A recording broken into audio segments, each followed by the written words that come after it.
Guys, so we have two new planters going into the front entrance of this house, and I just wanted to show you how we fill them and get them ready for planting.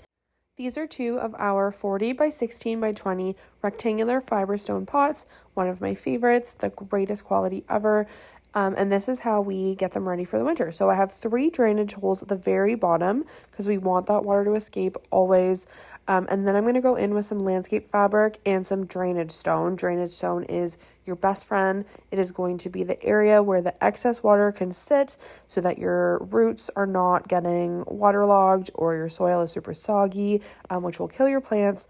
And then it also will help with that water escaping the planter, which is very, very important for your winter seasons. If you are in a colder climate, you want that water to escape because you don't want it to get stuck and you don't want it to freeze. When that water freezes is why your planters crack, because that frozen water is pushing against the walls, and that is the worst thing to happen.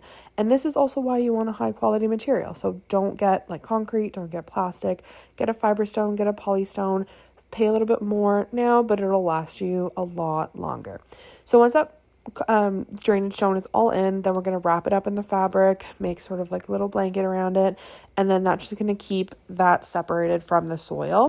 For my soil, my go-to is always Miracle-Gro potting mix, just because it's easy, it's already made for you, it's got all the nutrients it needs already, and it's really good with drainage, I find, which is super important for your planters. You don't want to use any sort of like topsoil because that's meant for your gardens. It's not going to drain out nicely in your planters.